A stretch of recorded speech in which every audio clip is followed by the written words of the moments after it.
Hi, I'm SpongeBob. SpongeBob SquarePants is quite possibly one of the most famous cartoon characters of all time. With a title like that under his belt, you might imagine SpongeBob as an IP would only get the best treatment. Other companies like Disney and Nintendo always treat their properties with a certain level of caution and care, and as much as some wouldn't like to admit it, it can be easy to understand why. It's not hard to botch a property's public perception if you're not careful with how you use it and who you give it to. SpongeBob, arguably being up there with the likes of Mickey Mouse or Super Mario in terms of popularity, should be treated the same as those properties, should it not? Well, this is what happens when you hand your IP out like candy. Viacom and Nickelodeon are clearly big advocates for this strategy. As we all know, SpongeBob has been, and likely always will be, Nickelodeon's big cash cow. So of course it's a no-brainer that they'd slap his face on literally everything. Kids love SpongeBob! They see SpongeBob, they buy. Nickelodeon and Viacom know this better than anyone, and they do it all the time. So let's go case by case here and look at some of SpongeBob's weirdest collabs and other business ventures. First, let's address the elephant in the room. Yes, there have been many terrible and otherwise strange officially licensed SpongeBob products. However, I won't cover any of those in this video. There's already countless other videos on the topic, so perhaps if you guys really enjoy this video, I could dip my toes into the horrific black, muddied, polluted swamp water that is cursed SpongeBob products. But for now, let's talk about video games. Everybody loves video games. Okay, for the most part. SpongeBob video games included. He's had his fair share of great games. When you talk about SpongeBob and video games, you can't ignore the classic 2003 platformer Battle for Bikini Bottom, along with the rehydrated remake released back in 2020.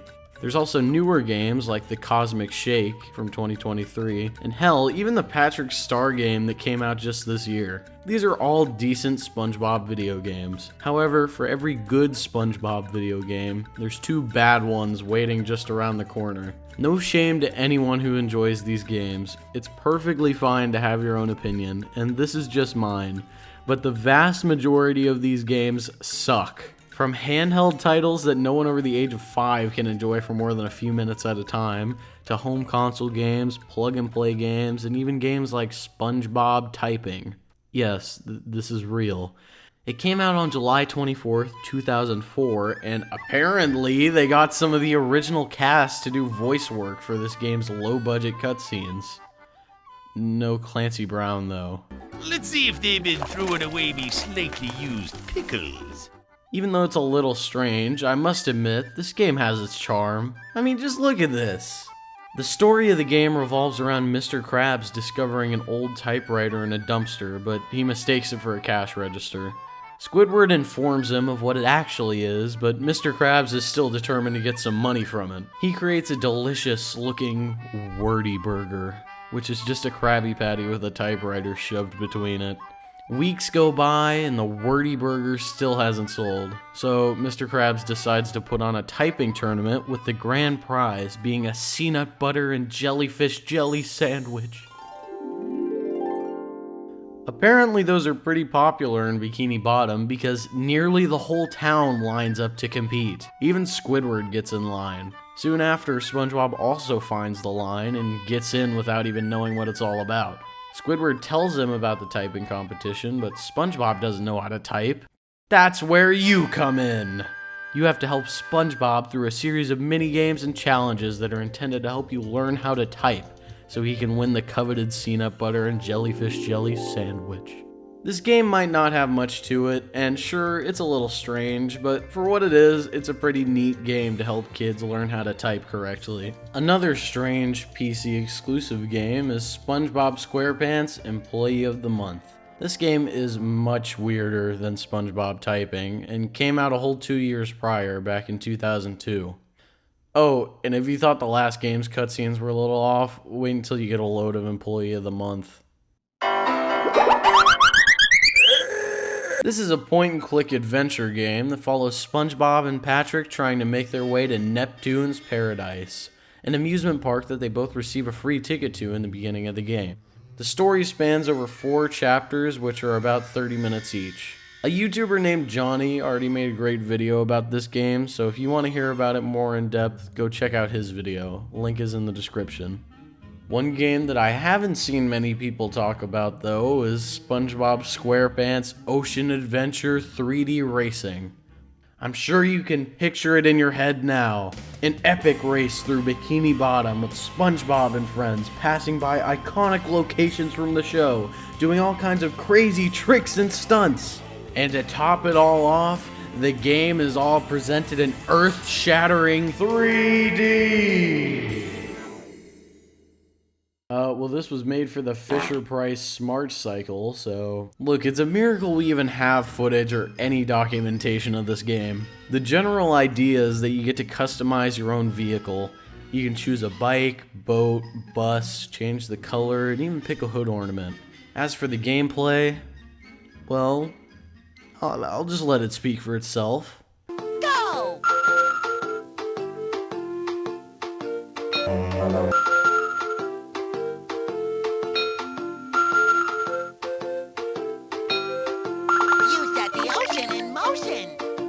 Yeah, this is an educational game that was marketed at kids from ages 4 to 6 as seen on the box. So, not exactly in your demographic, I'm guessing. Certainly not mine. As for the educational content, that mostly consisted of these mini-games teaching kids about marine life. And I gotta say, some of these are pretty damn hilarious. Whoops, excuse me, a scallop. A scallop is an invertebrate. It has no backbone. That's not Gary. Anyway, these are definitely some of the weirdest officially licensed SpongeBob video games that I could find. There's also a bunch of other shovelware games featuring SpongeBob alongside other classic Nickelodeon characters, but I can't cover that here simply because there's just way too many of those to talk about in this video alone. Especially since we have other officially licensed crossovers with existing games to talk about, like the Fall Guys crossover that happened in 2022. Ah yes, everyone's favorite flash-in-the-pan video game that's definitely still relevant. This crossover that everyone just oh so valiantly begged for brought classic SpongeBob characters from the show over to Fall Guys as skins you could purchase in-game.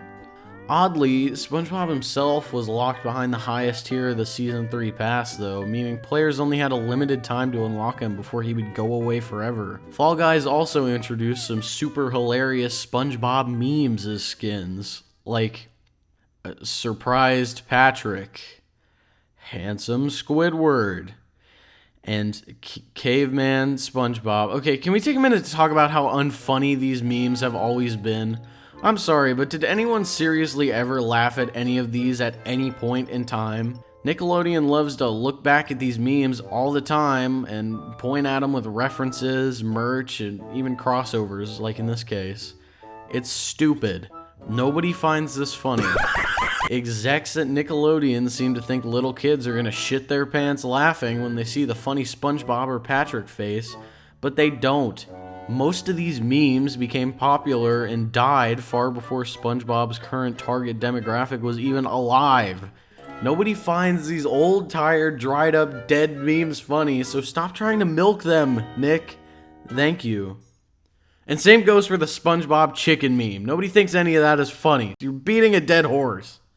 Why, you little... I got you! Go! Go! Stop! Stop! He's already dead.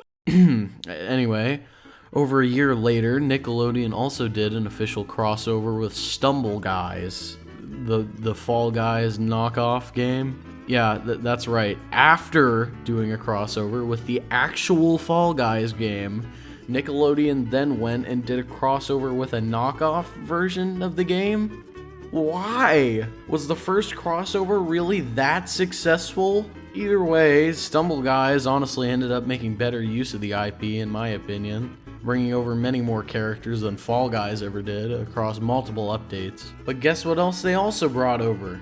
That's right, handsome Squidward and caveman SpongeBob are back! Again. Moving on now. Earlier that same year, SpongeBob did a crossover with none other than Power Wash Simulator, which, side note, is apparently developed by Square Enix. That's really out of left field. Anyway, this one is pretty inoffensive. Hooray! You can go around and clean iconic Bikini Bottom locations. I mean, I don't think anyone asked for this, but I guess it could be worse. It's a paid DLC pack that unlocks 6 new areas to clean in the game. Those being Conch Street, the Bikini Bottom Bus, the Krusty Krab, the Paddy Wagon, the Invisible Boatmobile, and the Mermalair. When you purchase the DLC, you also unlock a new player character. It appears to just be a random Bikini Bottomite, however, it's a nice touch nonetheless. But if you're not into spending your free time cleaning up messes, then maybe SpongeBob's Little Big Planet 3 crossover is more your style. That's right, SpongeBob and Little Big Planet fans rejoice, because all the way back in 2016, 4 new SpongeBob-themed levels, along with some character costumes and other SpongeBob-related assets, were added to Little Big Planet 3 via a paid DLC pack. As far as the crossovers we've discussed so far, this one is probably the least strange. I haven't played it for myself, so I can't say for sure, but looking at video footage of the levels, it honestly looks pretty fun and unique. The potential for good crossovers with games that are based in creativity, similar to Little Big Planet, seems to be higher than other games which just have to shoehorn in SpongeBob as a random skin or playable character. Even with how unique this crossover might be, you gotta admit the costumes are a little, off-putting. Speaking of off-putting, SpongeBob's a square, right? I'm pretty sure we all know that. I mean, it's in his name for goodness sake. But what if you put him in a world where everything was square? You'd get the very interesting yet cursed Minecraft and SpongeBob crossover that happened later down the line in 2022. As weird as this is, it's another case of something that's at least better than just slapping him into an existing game as a skin only. I'm looking at you, Fall Guys. And Stumble Guys. Anyway, this paid DLC revolves around helping SpongeBob and his friends with various tasks around town so they can have the best day ever. For example, in one mission, you help Squidward craft some instruments with old parts he has laying around his house. This is so he can form a band and hopes to play to a huge crowd at the Oyster stage. After crafting enough instruments, you head downtown to play a little and get warmed up. Shortly after, you play the venue itself. Well, damn. That was easy. All of Squidward's dreams finally come true, and he does have his best day ever. It's about time he got something he wanted. Poor Squid always gets the short end of the stick. Another mission sees you going to Glove World with Patrick and SpongeBob so you can get on the new ride they're constructing over there. You have to help the construction crew finish the supports so you can ride, and in classic Minecraft fashion, that requires finding and placing down blocks. Patrick even helps out a little. Can I get a cookie? After finishing all 5 supports, which are definitely not structurally sound, you can finally get on the ride. Patrick ends up having a great time and proclaims that this has been the best day ever. The DLC contains many more missions similar to this and other small tasks you can participate in, or, you could just roam around Bikini Bottom doing your own shenanigans if you'd like. Is this kind of a strange crossover? Sure, but for what it is, I would say it's pretty good. Just adding a Bikini Bottom map and texture pack would have been enough, but they really pulled out all the stops with this one. With how beloved Minecraft is as a franchise, a crossover with an IP as big as SpongeBob was pretty much destined to be a success. I think they did a great job and made full use of this golden opportunity. Sadly, the same can't be said for all games, like the first 2 we looked at, and even the official Roblox experience. It's a simulator game, which, if you're familiar with Roblox, you know is essentially just a kind of lottery designed for children. These games usually involve a massive amount of collectibles and are mostly just made for kids to spend their money with their parents' credit cards. Flashy colors, pets, skins, and other collectibles that you can buy, all with real money, as well as gameplay that mostly consists of mind-numbing tasks and dopamine hits so that it's just entertaining enough for you to keep playing. I don't mean to throw any shade at the developers of these games because it's clearly a big opportunity for them to work with a company like Nickelodeon. I imagine it's pretty exciting. However, a lot of these simulator games are just cash grabs. I would say this one included. Anywho, let's transition out of video games now and into the realm of reality. I'd like to ask you to close your eyes and imagine this. You're an NFL coach, and it's the Super Bowl.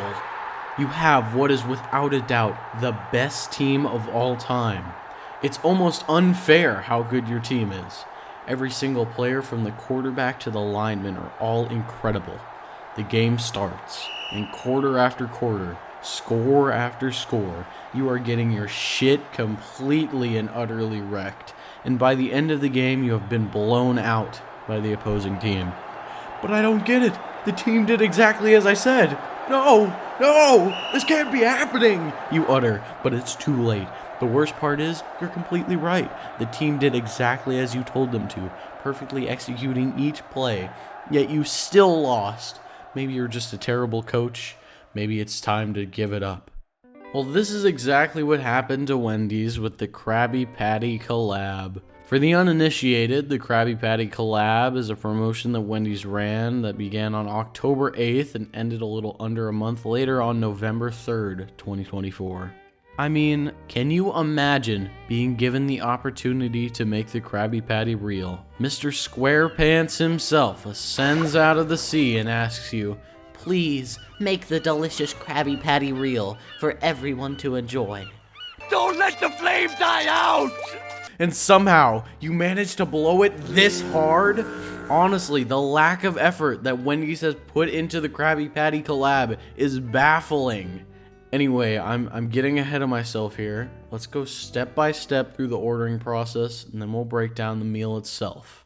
I've gotten the Krabby Patty collab meal twice, and spoiler alert, it was disappointing both times. The first time I ordered, I went to my local Wendy's. I got the Krabby Patty collab meal exactly as it came. I didn't want to change any of the toppings. I didn't ask for anything special. I just ordered it as it was. They handed me the sandwich in a standard brown paper Wendy's branded bag, and I thought to myself, really? Nothing? Not even a SpongeBob's sticker or seal of approval or anything? Hell, even a simple Krusty Krab sticker or something similar on the bag would have been nice. But it was fine. I brushed it off, and I got ready to try the coveted patty.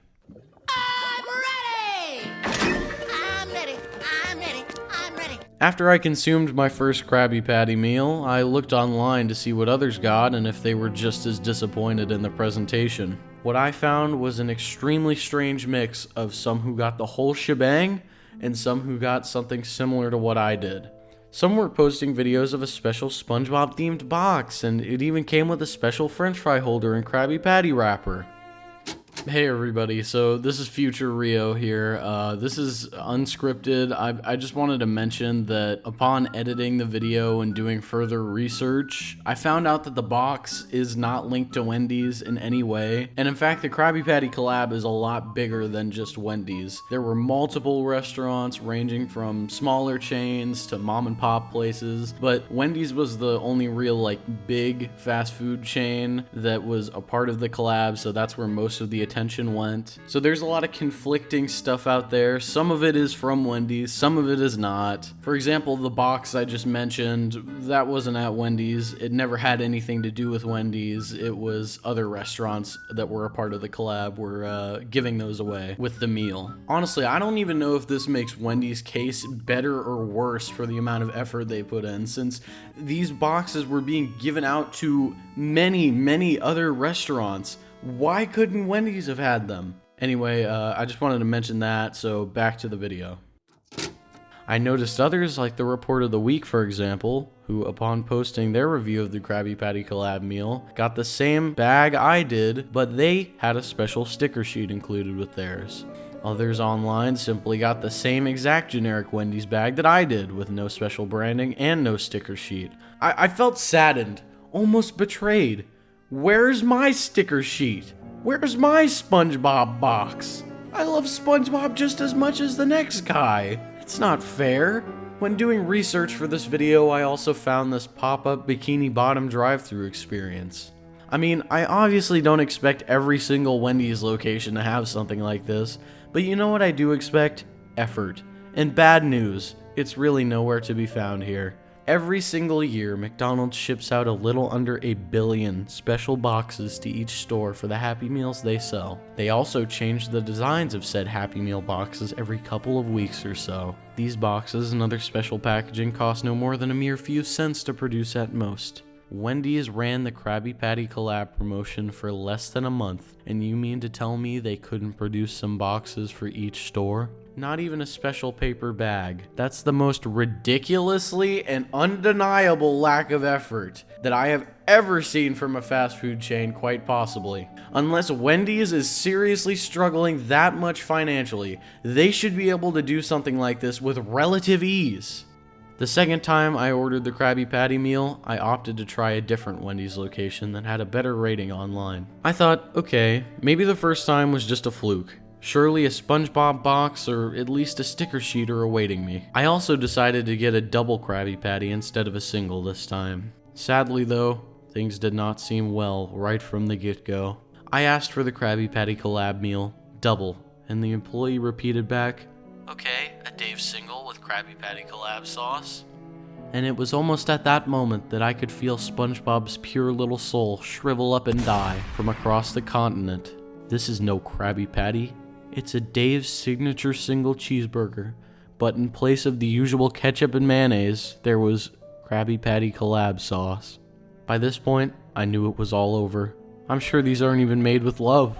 SpongeBob must be devastated, while Mr. Krabs rejoices in the fact that he's likely made a small fortune by selling the good Krabby Patty name to Wendy's, of all places. Jokes aside, let's break down what the Krabby Patty collab burger really is.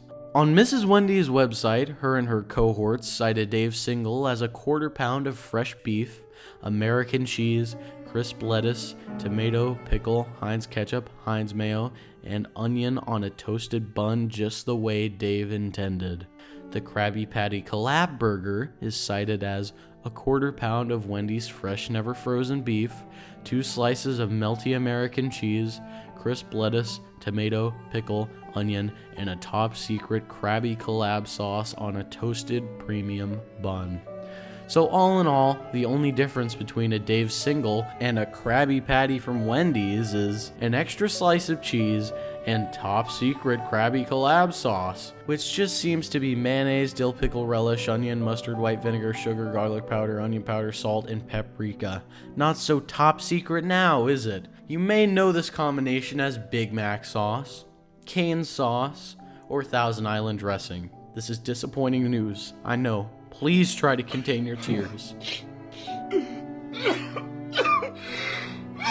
Wendy's did the bare minimum so this could skate by as a new addition to the menu, when it's in fact using the vast majority of ingredients that are already in circulation at every single Wendy's store.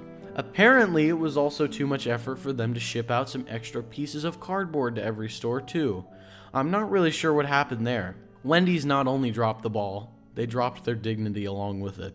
They didn't even bother to make their standard square beef patties circular for the Krabby Patty collab burger. The most baffling part of that is that they use it as a selling point in their advertisements for the burger. Tell me more. The patty is, wait for it, square. Such perfection. I've seen many a Krabby Patty in my day, but never have I seen a square Krabby Patty. It feels like a slap in the face. Like Wendy's didn't even attempt to do anything unique. They didn't tell their employees to assemble the patties in a way that was accurate to the show. They're assembled in the same way a Dave single, double, and the like is also assembled. They couldn't even be bothered to order some sesame seed buns for the sandwiches, an iconic feature of the original Krabby Patty. The burger is assembled on the traditional Wendy's bun, so look out for bread clips, everyone. Oh, hell no, man. What the fuck, man? Get your ass on. Wait, Cody, what's this in my burger? What is that? Let me see. Oh, that's a bread clip. I'm not even screwing with you guys. We actually found this in the burger before we got the scene. Like, that was just in there. So, great job, Wendy's. Yeah, I could have choked on that and died. Nickelodeon could have given the honor of creating the Krabby Patty to literally anyone else, and they would have done it better. I feel like that even Burger King could have done it better than Wendy's.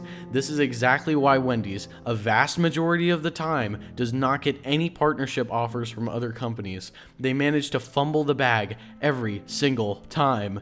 Maybe if they focused a little less on their Twitter comedy routine, they'd be able to deliver some good goddamn service. Then, after all of this, they have the audacity to say, and I quote, "In a world of people cutting corners, Wendy's is known for quality in everything we do, from our fresh, famous food collaborations with brands our fans love. So it makes sense that two of the most iconic squares in pop culture are teaming up to bring a taste of this unique, limited-time experience to life for fans of all ages." This item is anything but unique, and it pisses me off that Wendy's has managed to stay afloat for this long with their shitty work ethic. However, with my distaste for the chain aside, let's discuss the legacy this so-called Krabby Patty will have for a moment. A good friend of mine posed me a question earlier today. Will this go down in history as a disaster of a collaboration, or will it be a mere odd footnote in the extensive history of SpongeBob Collabs? To that I say, it's up to us to decide. Do I think this collaboration was a disaster? Yes. Do I think it should leave the menu permanently and never show its shameful, disgraceful, disgusting excuse of a face around any restaurant ever again? Yes, I do. Do I look down upon those who disagree with me? No, of course not. I actually enjoyed the meal. I mean, I have nothing against Wendy's food generally, other than the fingers in their chili and the bread clips in their sandwiches, of course. I do have something against them tarnishing a classic cartoon staple, however, from a show that is very near and dear to my and many others' hearts nonetheless. I thought the pineapple under the sea Frosty was delicious. The fries are what you would expect, and the same goes for the burger. I don't think the Krabby Patty collab will have any significant impact on SpongeBob's legacy, and it's certainly not the end of the world. However, I do think, and hope, it will impact Wendy's legacy as a trustworthy brand. If I was an outside business looking to partner up with Wendy's for any kind of special offer or meal, I would take a look at the Krabby Patty collab, and it would show me how incompetent Wendy's truly is. They have disappointed many with this blunder, myself included, and it is sure to leave a scar on their record. Another terrible facet of the Krabby Patty collab burger is that Wendy's is not marketing it as the true Krabby Patty, so they can use this to their advantage as a way to get around any shortcomings or failed expectations by consumers. It's been marketed as Wendy's take on a Krabby Patty. Well, Wendy, your take on a Krabby Patty is a piece of shit, shameful, piss-poor one, and in my opinion, it should never return. I'm sorry this had to happen, Steve.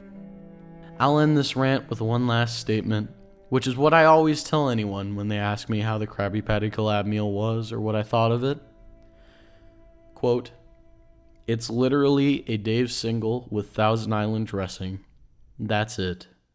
Unquote. Well, that was pretty depressing. So why don't we talk about something a little less awful, that being theme parks. SpongeBob in theme parks, of course.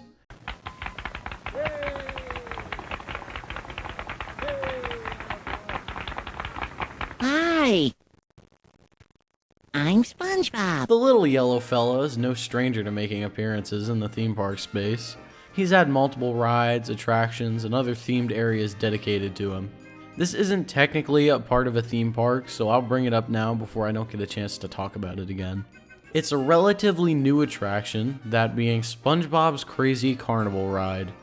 The original installation opened up in the Circus Hotel and Casino in Las Vegas on March 1st, 2024. It's a Toy Story Mania-esque dark ride shooter featuring multiple animatronic figures of characters from the show. These include Mr. Krabs in the ride's queue, who was originally featured at the 2023 IAAPA convention, Plankton, which I must add looks laughably like a cartoon robot, Squidward reading the Krabby Chronicle, and of course, SpongeBob flipping Krabby Patties at a grill. I have to say, while the ride isn't anything too astounding, it is pretty impressive, and is probably one of the best SpongeBob rides to date. As far as I know, it's the first SpongeBob dark ride ever. It's highly themed and it has some enjoyable enough animatronics. And most shockingly, the original installment is all within a hotel. The ride system and its animatronics were all manufactured by Sally Dark Rides, and more versions of the ride are currently planned to be installed around the globe, with the most prominent plans being to install a version of the ride at the Land of Legends theme park, located in Turkey. Ah yes, what better place for SpongeBob to fit in than amongst legends? Not only is there going to be another installation of SpongeBob's Crazy Carnival ride, but they actually plan to create an entire Nickelodeon land that'll feature an indoor Bikini Bottom area. Currently, the park is projecting an opening date of January 15th, 2025 on their website. The Bikini Bottom area will supposedly feature the aforementioned Crazy Carnival ride, as well as Sandy's Rocket Ride, which looks to be a transport ride suspended from the ceiling, Plankton's Plunge, a plankton-themed pair of family drop towers, the Flying Dutchman's Ghost Ship, a family swinging ship ride, SpongeBob's Jellyfish Jam, a swing ride that looks like the iconic jellyfish from the show. This ride also appears in the Nickelodeon Universe theme park at the American Dream Mall, which we'll talk about in a moment. And there's also an attraction simply labeled SpongeBob and Friends. According to their website, it seems to be a meet and greet area where you can meet SpongeBob and, well, his friends. This area is themed to Con Street and is also supposed to host certain shows, though they're not specified on the website. Aside from all the rides and attractions I just listed, there are two other rides that are not featured in any concept art. These rides are Snailways Express and Sandy's Power Plant. I'm going to link the park's webpage in the description that has all of this information and then some, so if you want to go a little more in depth you can, but this is all pretty exciting. If you know anything about SpongeBob's relationship with theme parks, he's never really had anything of this caliber built before. Obviously, I'm making this before the area has opened, so it'll remain to be seen whether or not this was a successful venture, but I would hope it is, because I'd love to see more fully themed SpongeBob areas in parks. Especially having something like this in the States, that would be great.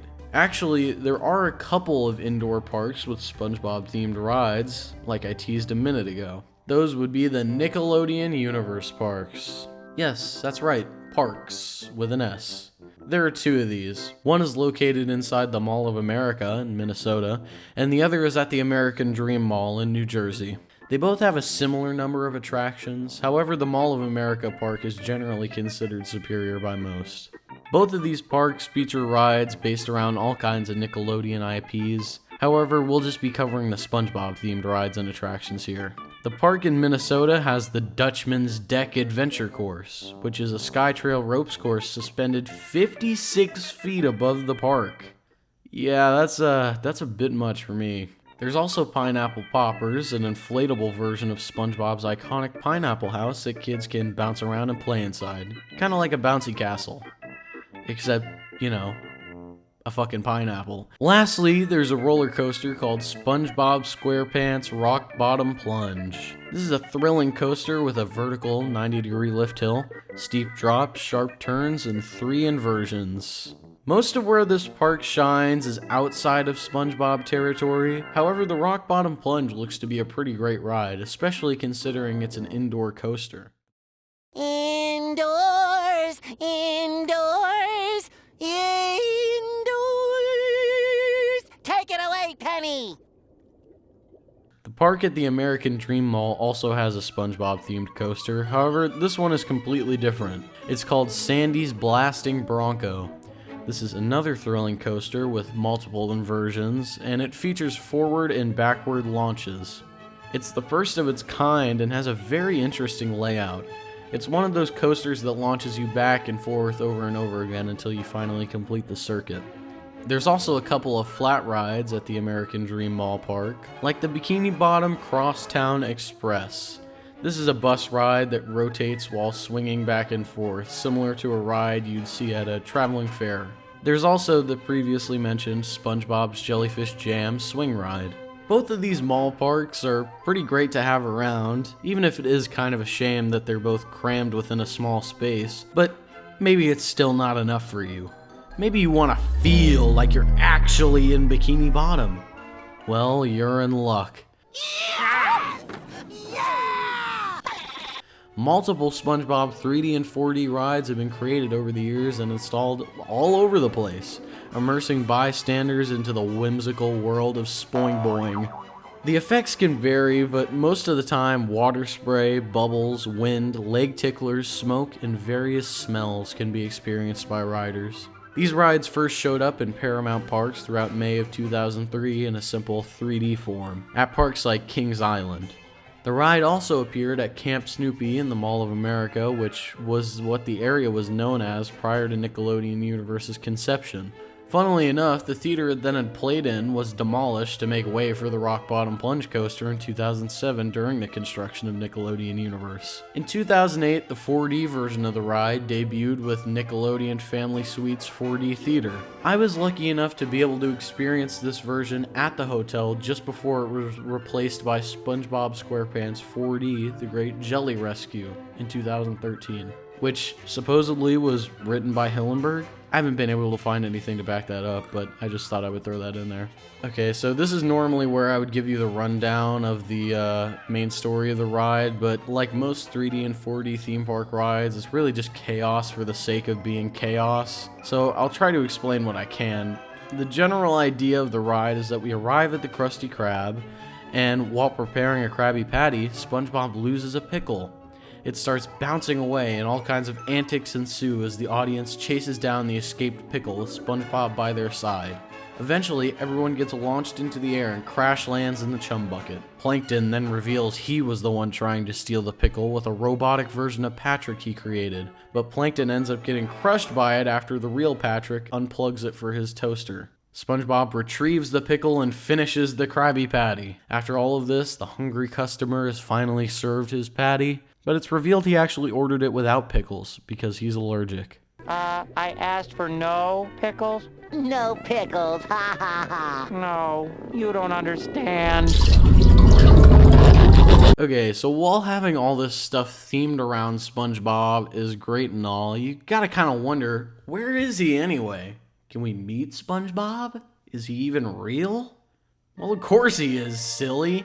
You can meet the little guy at both indoor mall parks and all his rectangular yellow glory, as well as some of his friends. Honestly, I could go on and on about SpongeBob's live appearances, but that's not what this video is about, so maybe if it does well enough, I can try that out too. Anyway, I'm sure we're all familiar with the dabbing Squidward meme. Did you know it was filmed approximately right here? This is evident by the museum facade and visible Rip Ride Rocket track piece in the video. If we go into the street view, we can see it lines up almost perfectly with the original Vine. That's right, the original video was filmed during a parade at Universal Studios, Florida. Universal's Superstar Parade, to be exact. In the parade, SpongeBob, Patrick, and Squidward all make appearances, along with some incidental fish. SpongeBob would be on a float, sporting his iconic pineapple house just behind him. Squidward on a Jellyfish Fields float that's seen in the iconic Dabbing Squidward Vine, and Patrick riding in a red boatmobile.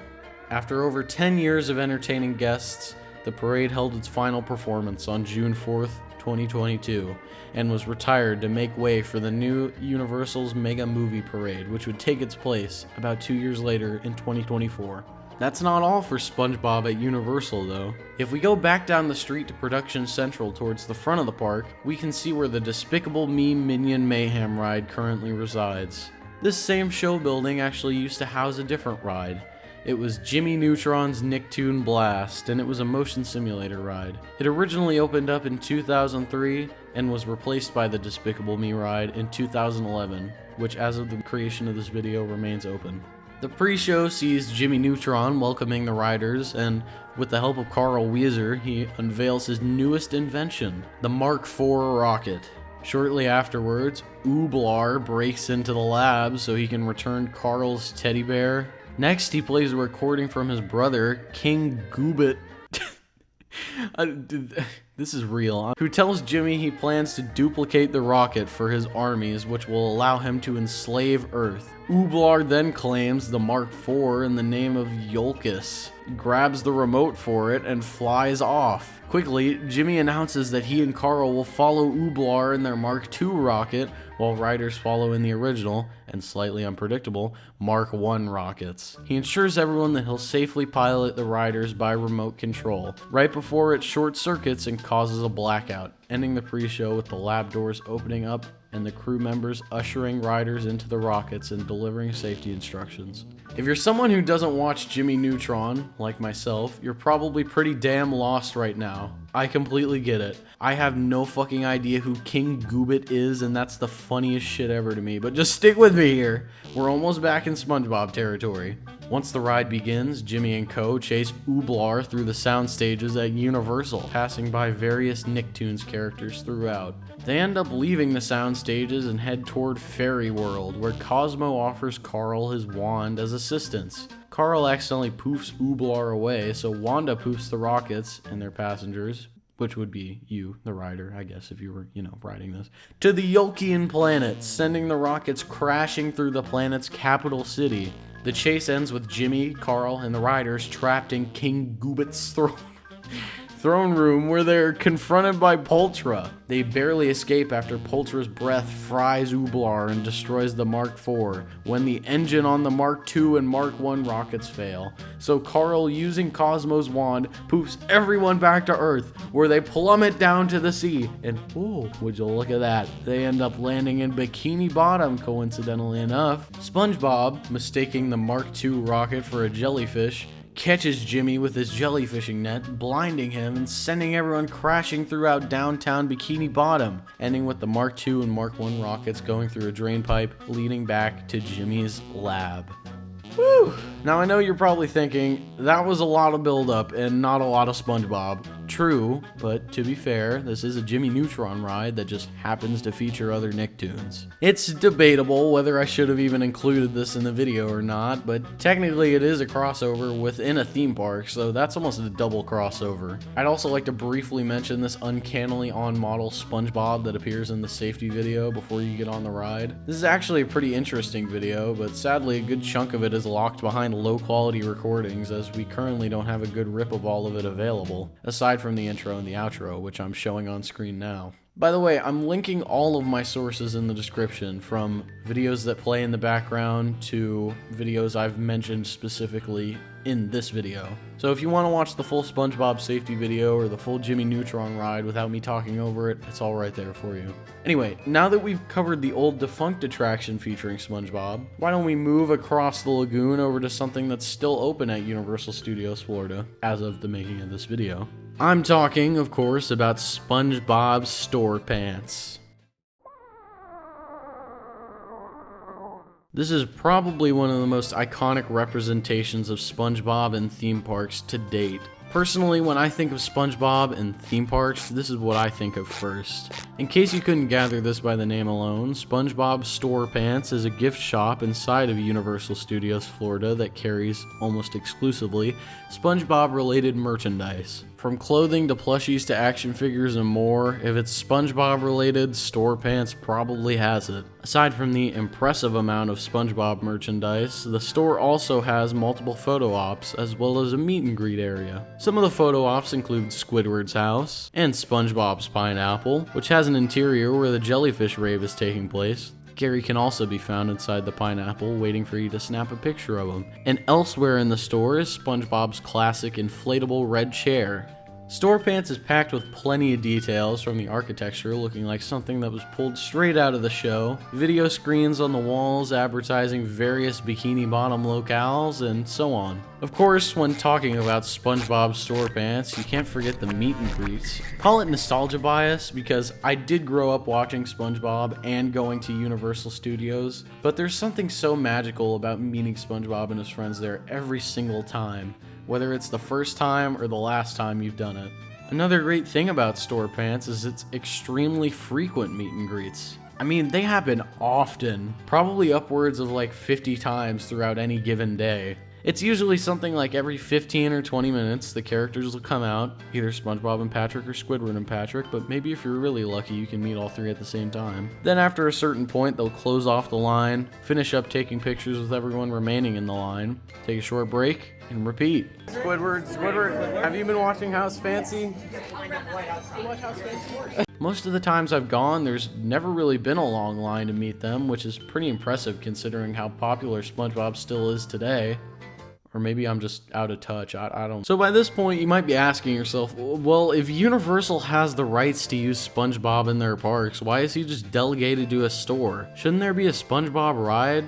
Well, first of all, like some other topics featured earlier in this video, a channel by the name of Attraction Ideas has already made a pretty decent video going in depth on this topic a few years ago. I'll link it in the description for those who are interested, but I'll also try to summarize why I think there isn't a SpongeBob ride as of right now. For one, Universal doesn't have exclusive theme park rights to SpongeBob as a property. As we've discussed earlier in this video, there's other parks that are currently under construction and some that already exist, like the Nickelodeon Universe parks. In fact, Universal probably doesn't have any theme park rights outside of being able to sell merchandise. As we've come to learn all throughout this video, Nickelodeon and Viacom do love to hand out the official SpongeBob stamp of approval like there's no tomorrow, but I wouldn't count on there being any SpongeBob attractions at Universal Studios in the foreseeable future, especially considering something that massive would also likely drive business away from the existing parks.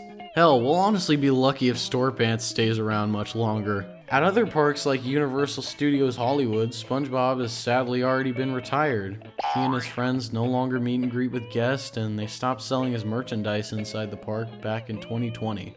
The closest we've ever gotten to having a full-fledged SpongeBob ride at a Universal park was actually at Universal Beijing. In fact, rumor has it that a whole land was planned to be built. It would have included multiple highly themed locations from the show, as well as a couple of rides, one of which we actually have a concept rendering of. This old concept shows their plans to create a thrilling SpongeBob water ride, which looks as if it would have been somewhat similar to the Jurassic River Adventure rides. The rafts look like they have pretty wide seating, accommodating approximately 4 guests in a row. If we then bring our attention to the number of rows, we can see it's about 5. This means that the SpongeBob rafts would have been nearly the exact same size as the Jurassic River Adventure rafts. In fact, I'm willing to bet this whole ride system probably would have been either extremely similar or the exact same as the Jurassic River Adventure system. Since we're already discussing this concept art, let's break down how I think the ride experience and story could have possibly gone had this ride opened up as intended. Upon boarding their submarine bus-themed rafts, riders would likely be shown a projection of SpongeBob welcoming them and explaining what's going on. Maybe he would run off in the direction of the next scene as the raft follows after him. That next scene being Conch Street. In the artwork, we can see what looks like some kind of celebration going on with balloons and party flags strewn about. This celebration may have been related to the Krusty Krab. Other prop boats, probably filled with characters, look like they would float around near guests. If we look closely, we can also see 3 colored circles, a blue, pink, and yellow one. There are also many transparent circles depicted in this show scene. I feel like the blue, pink, and yellow circles represent what would have been Squidward, Patrick, and SpongeBob animatronic characters respectively.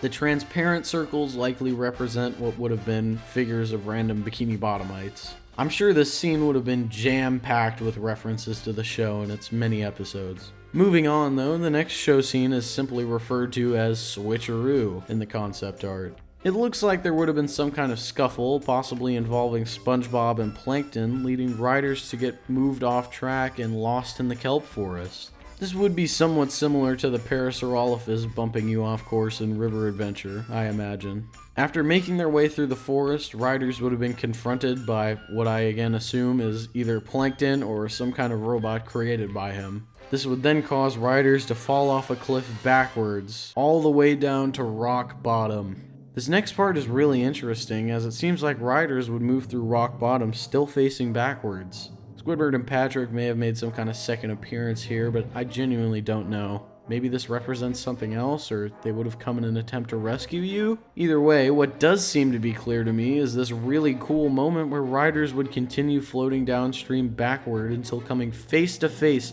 with a gigantic 6-armed robot created by Plankton. A turntable would quickly rotate riders back to the front-facing position as they make their escape up a lift hill. Eventually, you would arrive back at Bikini Bottom and Jellyfish Fields.